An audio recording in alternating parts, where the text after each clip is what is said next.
नमस्कार। आजको भिडियोमा हामी जीवनमा खुसी हुने र सन्तुष्ट हुने सूत्रको विषयमा कुरा गर्छौं।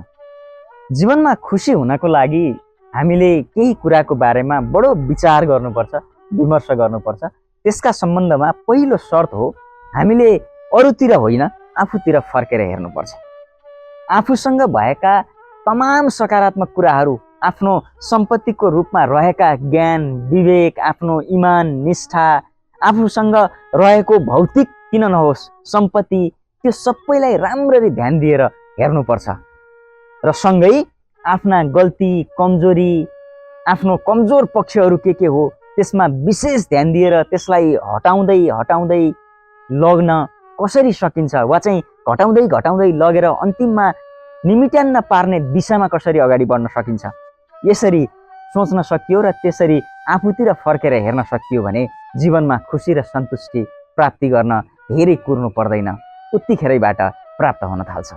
तर विडम्बना, हामी अधिकांश व्यक्तिहरूले यो हिसाबले सोच्नै पाएका छैनौँ। हामीलाई यसरी पढाइएको पनि छैन।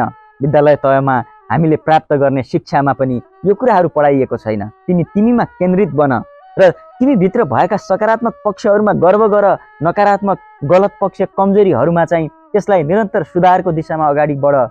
यो कसैले कहीँ सिकाएकै छैन। यो बोध नभएसम्म व्यक्ति न सुखी हुन्छ न सन्तुष्ट हुन्छ। हामीले हाम्रा सकारात्मक कुराहरूलाई हेरेर त्यसमा गर्व गर्नु त कता हो कता, हाम्रा गल्ती कमी कमजोरीहरूलाई सुधार्नको लागि अगाडि बढ्नु त कता हो कता। यदि अरू कसैले तेरो यो गल्ती भयो भनेर भनिदियो भने रिसाउँछौँ, रिस उठ्छ।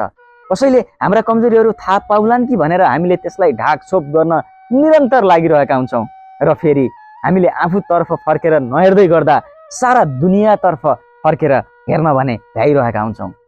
आफ्नो छिमेकीले, साथीले, पल्लो घरको मान्छेले, उता बाटामा हिँडेको मान्छेले वा चाहिँ देशको नेताले, पल्लो अर्को देशको नेताले कसले के गरेन, कहाँ गल्ती गर्यो, कहाँ कमजोरी गर्यो, के नराम्रो गर्यो, जतिसुकै राम्रो गर्दै गर्दा पनि कहीँ न कहीँ खोट निकाल्न भ्याइरहेका हुन्छौँ, कहीँ न कहीँ गल्ती देखाउन भ्याइरहेका हुन्छौँ, टिप्पणी गर्न भ्याइरहेका हुन्छौँ, कुरा काट्न भ्याइरहेका हुन्छौँ, सुझावै दिन पनि भ्याइरहेका हुन्छौँ कहिलेकाहीँ। तर हामीले आफ्नै सम्बन्धमा यदि कसैले, आफ्नो अग्रजले वा आफ्नो हित चाहने मान्छेले तेरो यो कुरा भएन है, यसो गर्नुपर्ने भयो, यस्तो गर्दा राम्रो हुन्थ्यो कि भन्ने भने अहो यसले कति जान्ने पल्टेको, खुब आफै जान्नेछु जस्तो यो हिसाबले हामी सोच्छौँ र अझै उसँग सम्बन्धै बिगार्ने हिसाबले पनि अगाडि बढ्छौँ।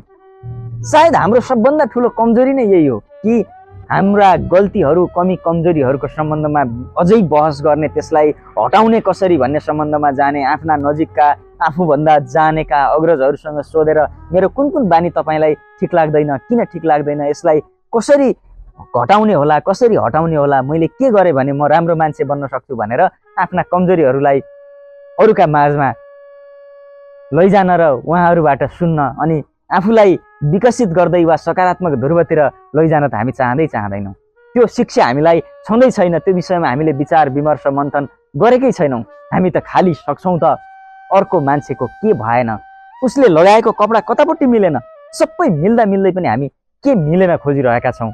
अरूले गरेका तमाम कोसिसहरू 90वटा चाहिँ कुरा राम्रा छन् भने 10वटा नराम्रा कसरी खोज्ने, 99वटा कुरा राम्रा छन् भने एउटा नराम्रो कहाँनिर भेटिन्छ, यसरी लागिरहेका छौँ र आफ्नो 90वटा गलत कुराहरू हुँदाहुँदै पनि 10वटा राम्रा कुराहरूप्रति गर्व गर्दै र अरूका अगाडि त्यसैको दम्बमा आफू नै सृष्टिको सबैभन्दा उत्तम मान्छे हुँ भन्ने भ्रम हामी सबैलाई छ।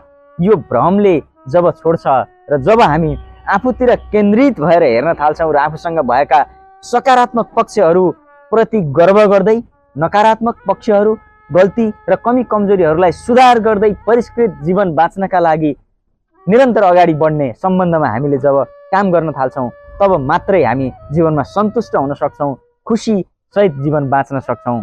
नत्र सदैव उसको यो भएन, त्यसको त्यो भएन भन्दै हाम्रो जीवन सकिएको पत्तै हुँदैन। तपाईँले यो सम्बन्धमा जीवन बाँच्ने क्रममा कतिको भोग्नु भएको छ वा के देख्नु भएको छ, तपाईँलाई लागेको कुरा कृपया तल टिप्पणीमा लेख्नुहोला र कुनै पनि विषयवस्तुसँग सम्बन्धित रहेर भिडियो निर्माण भए हुन्थ्यो भन्ने लाग्छ भने कृपया विषयवस्तु पनि सुझाइदिनु हुन हार्दिक अनुरोध गर्दछु। तपाईँको समय शुभ रहोस्। नमस्कार।